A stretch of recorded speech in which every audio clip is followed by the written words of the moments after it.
Hello guys, स्वागत है आपका अपने चैनल में द लर्निंग स्ट्रीट्स। आज हम क्लास 10th सीबीएसई का चैप्टर फर्स्ट करने जा रहे हैं जो है केमिकल रिएक्शंस एंड इक्वेशंस। इस चैप्टर में सबसे पहले हम इसका इंट्रोडक्शन देख लेते हैं, क्या है इसके अंदर और किस तरह से इस पूरे चैप्टर को एनालाइज किया गया है। सबसे पहले हम देखेंगे कि केमिकल रिएक्शन और केमिकल इक्वेशन की मीनिंग, इसका डेफिनेशन और ये केमिकल इक्वेशंस क्यों इम्पॉर्टेंट है, केमिकल रिएक्शंस क्यों इम्पॉर्टेंट है, उसे भी हम देखेंगे। सबसे पहले बात आ जाती है हमारे इस चैप्टर के बेसिक चीज़ों पर, जो है हमारा फिज़िकल और केमिकल चेंज। सबसे पहले हम बात करते हैं फिज़िकल चेंज के बारे में। फिज़िकल चेंज हमारे क्या होते हैं? फिज़िकल चेंज वो चेंजेस होते हैं, those changes which don't involve any chemical reactions. आप चाहो तो आप इसे लिख भी सकते हो, कॉपी पेन लेके बैठ जाया करो। तो लिखते हैं इसी चीज़ को, physical change do not involve any chemical reactions. अब इसको थोड़ा सा और डीपली देखते हैं, क्या बात आ रही है इसके अंदर। ये कह रहा है कि जो फिज़िकल चेंज के अंदर किसी भी तरह की कोई भी केमिकल रिएक्शंस नहीं होनी चाहिए। जैसे हम बात करते हैं, हम एक एग्जांपल से समझते हैं इस चीज़ को। जैसे हम ले लेते हैं कि मेल्टिंग ऑफ वैक्स। जो हमारी मेल्टिंग ऑफ वैक्स है वो क्या है? फिज़िकल चेंज है और केमिकल चेंज है।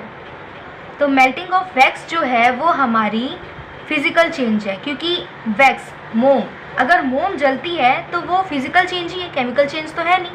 और अब बात आती है बॉइलिंग ऑफ वाटर। काफ़ी लोगों को ये लगता है कि जो बॉइलिंग ऑफ वाटर है, ये प्रोसेस है, वो एक केमिकल चेंज है, लेकिन ऐसा बिल्कुल नहीं है। जो बॉइलिंग ऑफ वाटर है वो एक फिज़िकल चेंज है और ये हम फिज़िकल चेंज में ही लाते हैं। अब और ये क्यों होता है? बॉइलिंग ऑफ वाटर क्यों होता है? क्योंकि हम उसके अंदर हीट दे रहे हैं। जब बॉइलिंग ऑफ वाटर के अंदर जब हम हीट दे रहे हैं तो पानी को बॉईल होना, इसमें क्या बोला गया है कि पानी का बॉईल होना। तो जब पानी बॉईल हो रहा है तो उसके अंदर हम कोई एक्सटर्नल एफर्ट तो डाल नहीं रहे। तो इसी वजह से ये हमारा जो बॉइलिंग ऑफ वाटर है वो फिज़िकल चेंज में आता है, केमिकल चेंज में नहीं आता है। अब बारी आती है हमारी केमिकल चेंज की, कि केमिकल चेंज क्या होता है। तो हम देखते हैं केमिकल चेंज के बारे में। केमिकल चेंज क्या होता है? Chemical change those changes which do not have any type of physical reactions। ये बिल्कुल फिजिकल चेंज का अपोजिट है केमिकल चेंज। लिख लेते हैं, do involves chemical reactions. Clear है? डू इन्वॉल्व्स केमिकल रिएक्शन, वो रिएक्शन जिनके अंदर केमिकल जो है वो इन्वॉल्व है। जैसे हम बात कर लेते हैं फोटोसिंथेसिस की। ये हमारा एक एग्जाम्पल है। Photosynthesis is a chemical change, ये आपको पता ही होगा। अब बर्निंग ऑफ पेपर,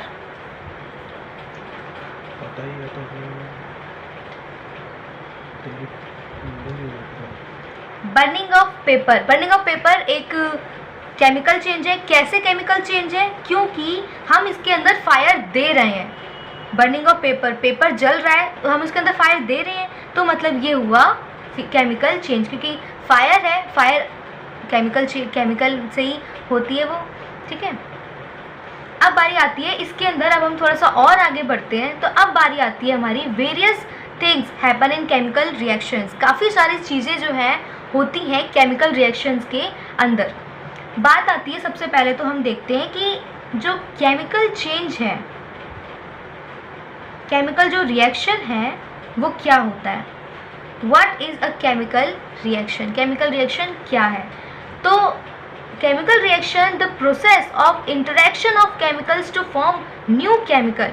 मतलब ये कहना ये चाह रहा है कि जो केमिकल प्रोसेस, जो इंटरेक्शन है केमिकल्स का, उनका जो इंटरेक्शन है उस प्रोसेस को हम कहते हैं केमिकल रिएक्शंस। जैसे हम हाइड्रोजन ले लेते हैं, हमारे पास हाइड्रोजन है, उसको अगर हम रिएक्ट करवाएंगे ऑक्सीजन से तो ये क्या बनाएगा, H2O।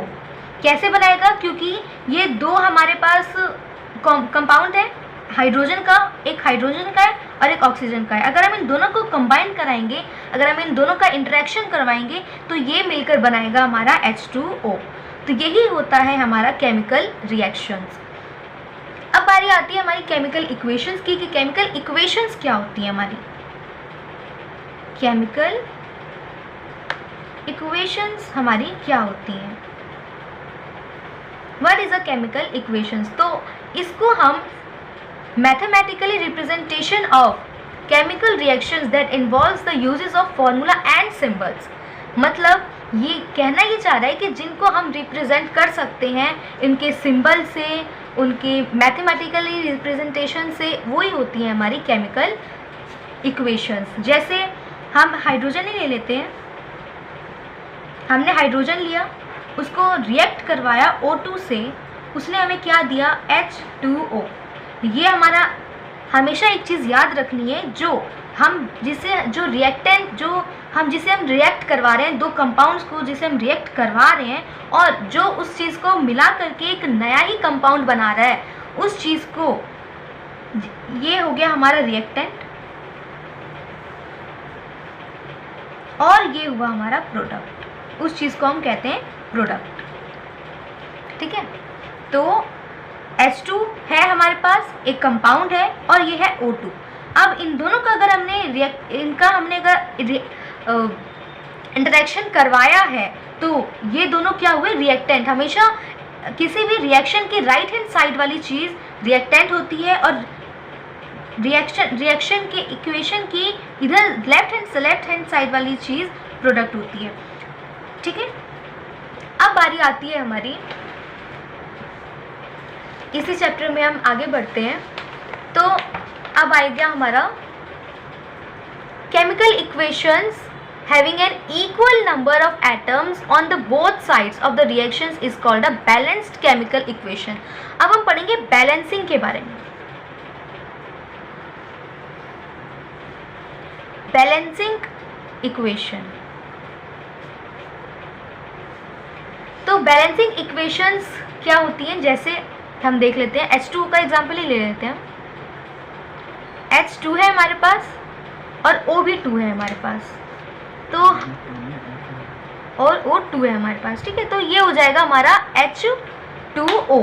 ये हमें पता है क्योंकि हमने आगे देखा इसी चीज़ को। अब हमें करना है इसको बैलेंस करना, देख लेते हैं हम कैसे करते हैं बैलेंस इसको। तो एक बात याद रखनी है हमेशा, जब भी हम इक्वेशंस को बैलेंस करते हैं तो बात ये है कि जितना मास यहाँ होगा, उतना जितना मास रिएक्टेंट के पास होगा उतना ही मास हमारा प्रोडक्ट के पास भी होगा। अब हमें ये देखना है, यहाँ पर H2, यहाँ पर H कितना है, O 2 है, H हमारे पास कितने हैं 2, और यहाँ पर H कितने हैं 2, ये ठीक है, ये बैलेंस है।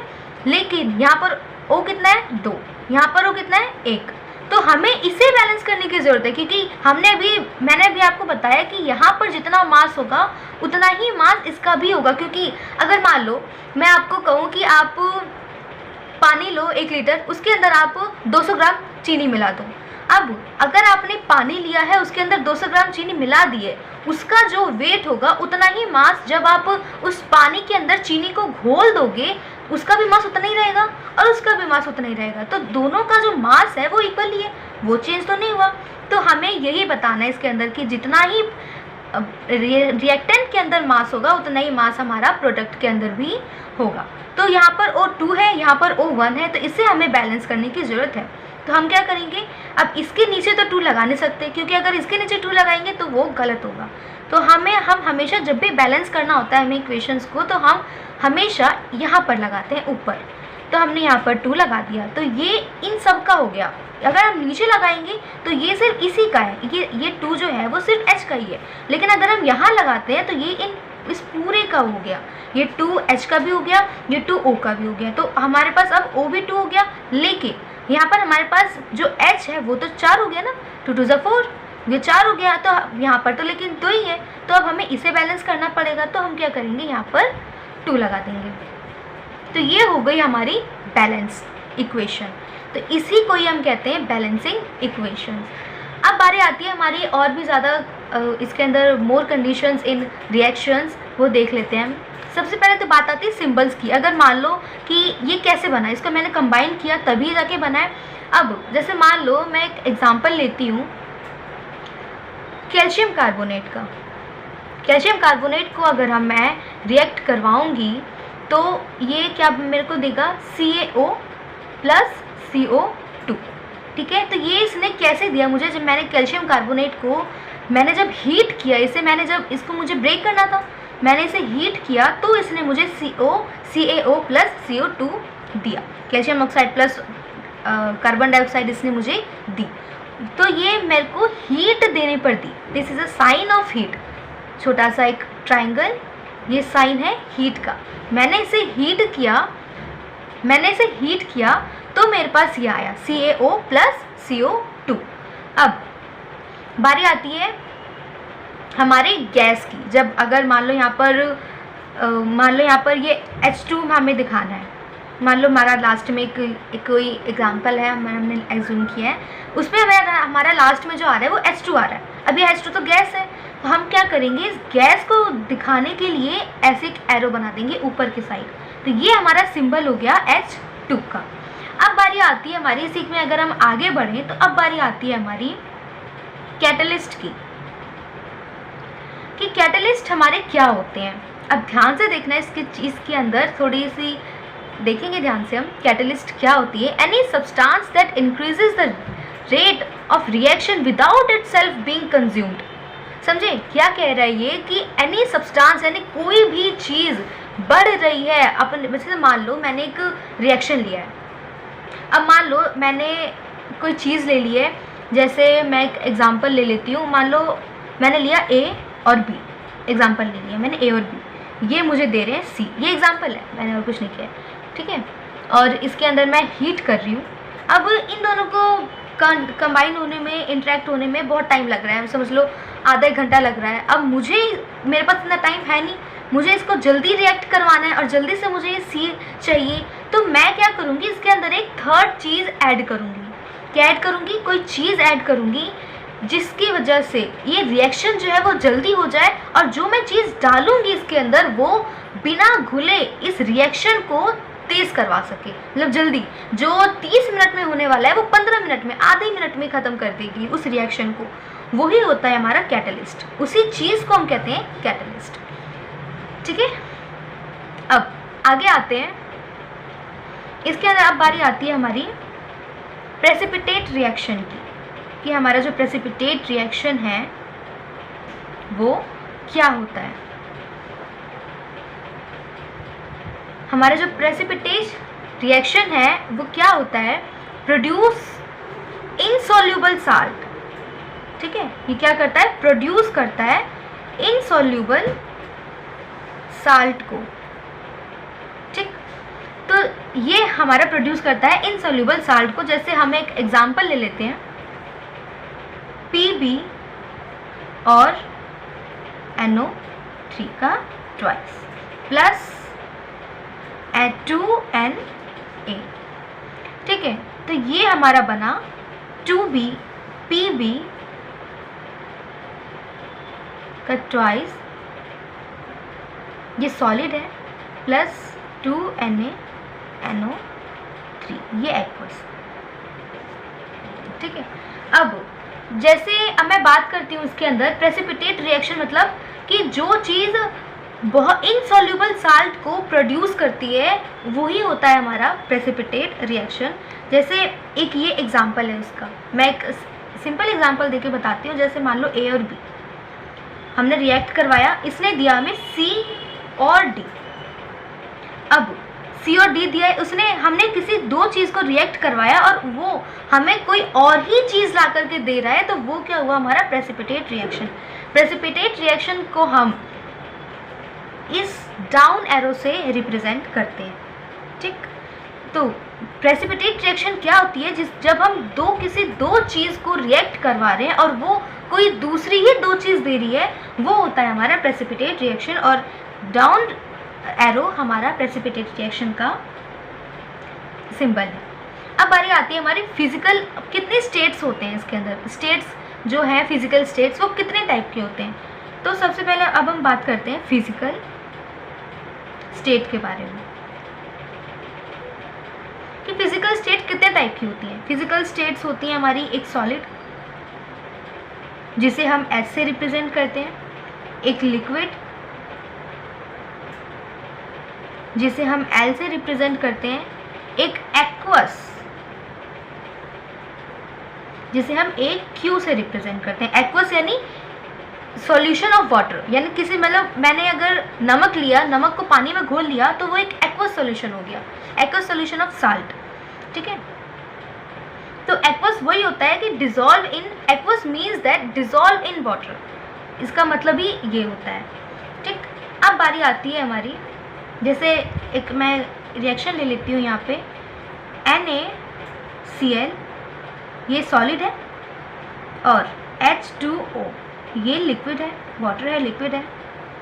ये दे रहा है हमें Na, सोडियम दे रहा है एक्वस, प्लस Cl भी दे रहा है ये एक्वस, क्योंकि हमने इन दोनों को ही पानी में मिलाया है, पानी से रिएक्ट करवाया, तो ये दोनों हमें एक्वस यानी सॉल्यूशन इन वाटर हमें ये दे रहा है।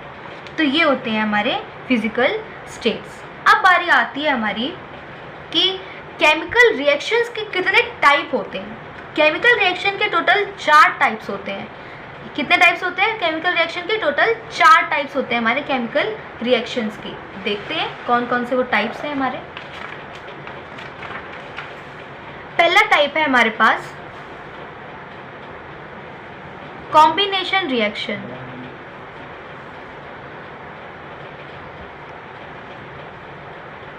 Combination reaction,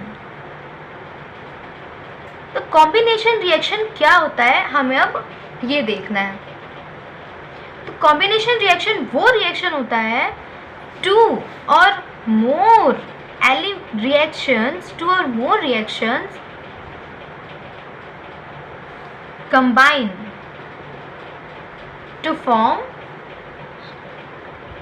a single product।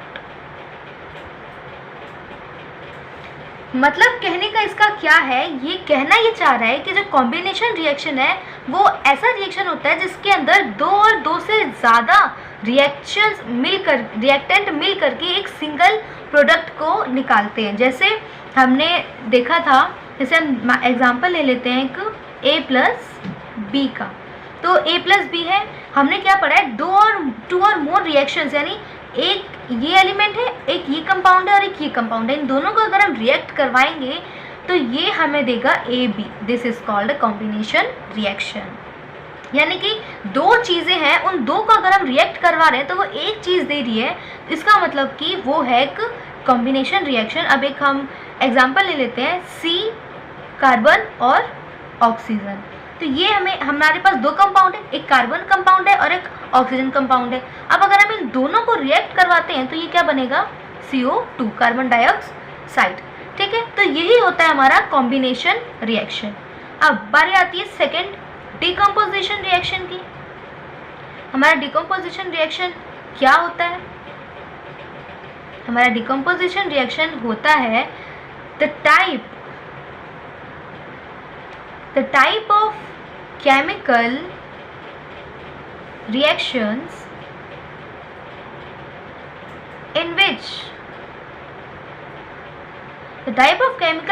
in which a single product, a single reactant decompose to form 2 or more products। ठीक है। तो डिकम्पोजिशन रिएक्शन कॉम्बिनेशन रिएक्शन का बिल्कुल उल्टा है। कॉम्बिनेशन रिएक्शन में हमने ये देखा कि दो चीज़ें मिलकर एक चीज़ को बना रही है। डिकम्पोजिशन रिएक्शन में ये बता रहा है कि एक चीज़ मिलकर के बहुत सारी चीज़ें बना रही है। जैसे हम एक एग्जाम्पल ले लेते हैं। एग्जाम्पल ले लिया हमने CaCO3 calcium carbonate that gives, ये हमें क्या देगा, CaO प्लस CO2। ठीक है, ये हमारे पास एक ही कंपाउंड था कैल्शियम कार्बोनेट। अब हमने इसको ब्रेक डाउन किया ड्यू टू हीट, तो ये क्या बना, CaO calcium oxide plus carbon dioxide. ठीक है, तो यही होता है। ये कॉम्बिनेशन रिएक्शन डिकम्पोजिशन रिएक्शन का बिल्कुल अपोजिट है। कॉम्बिनेशन रिएक्शन में ये देखा हमने कि दो चीज़ मिलकर के एक चीज़ बना रही है, और डिकम्पोजिशन रिएक्शन में ये है कि दो चीज़ें मिलकर के एक चीज़ मिलकर के अलग अलग काफ़ी दो या दो से ज़्यादा प्रोडक्ट्स को बना रही है। अब हम देखेंगे डिस्प्लेसमेंट रिएक्शन। थर्ड आता है हमारा डिस्प्लेसमेंट रिएक्शन। डिस्प्लेसमेंट रिएक्शन क्या होता है, आपको नाम से पता चल रहा है। डिस्प्लेसमेंट यानी डिस्प्लेस करना, किसी चीज़ को डिस्प्लेस करना ही हमारा डिस्प्लेसमेंट रिएक्शन होता है। एक डेफिनेशन देख लेते हैं। A more reactive element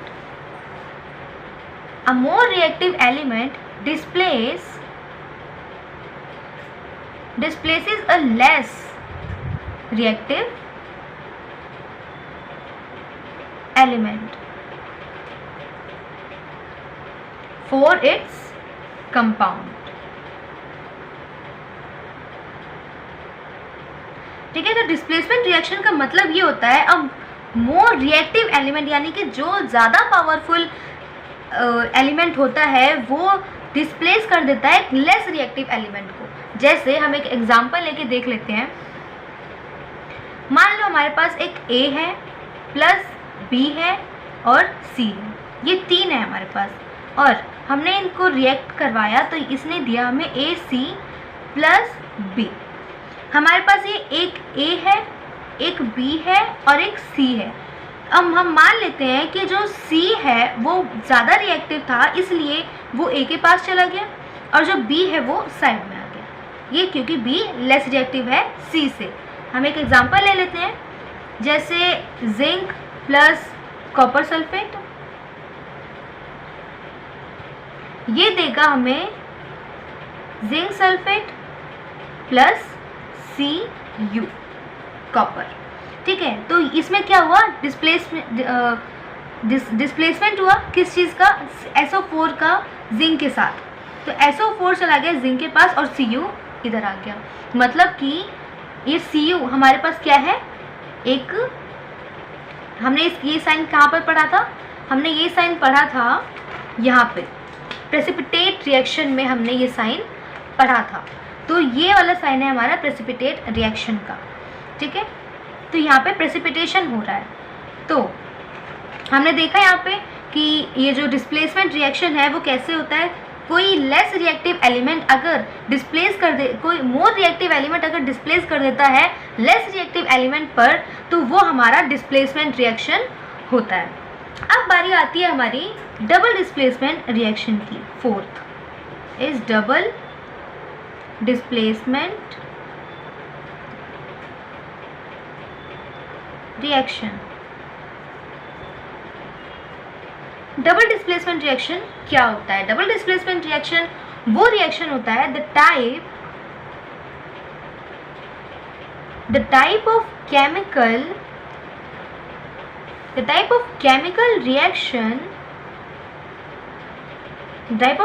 reaction in which mutual exchange of ions, इसमें बात आ गई अब हमारे आयंस की। ठीक है, तो डबल डिस्प्लेसमेंट रिएक्शन वो रिएक्शन होता है the type of chemical reactions in which mutual exchange, जिसके अंदर म्यूचुअल एक्सचेंज हो आयंस का, वो आयंस जिसके अंदर टेक प्लेस करें म्यूचुअल एक्सचेंज में, तो वो क्या होगा हमारा डबल डिस्प्लेसमेंट रिएक्शन। जैसे हम एक देख लेते हैं। जैसे हम रिएक्ट करवाते हैं AD प्लस BC, इसे अगर हम रिएक्ट करवाएंगे तो ये क्या बनेगा, AC प्लस BD। इसके अंदर 2 बार डिस्प्लेसमेंट हो गया है ना, AC के साथ और BD के साथ। तो यानी A जो है वो चला गया C के साथ और जो B है वो चला गया D के साथ। तो यहाँ पर 2 बार डिस्प्लेस हुआ, तो यानी double displacement reaction. Displacement reaction जिसके अंदर 1 बार एक्सचेंज हो और डबल डिस्प्लेसमेंट रिएक्शन जिसके अंदर 2 बार एक्सचेंज हो, यानी कि A जो है वो C के साथ चला गया और जो B है वो T के साथ चला गया। हम एक एग्जांपल ले लेते हैं इसी का ही।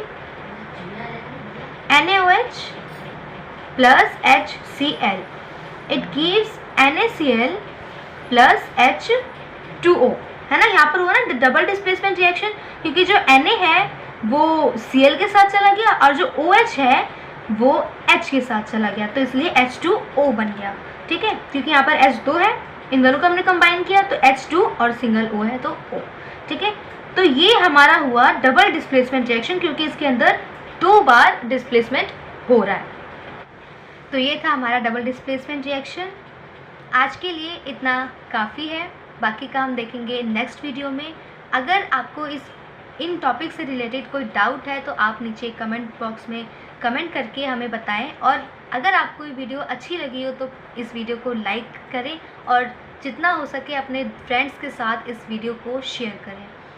और तब तक के लिए बाय।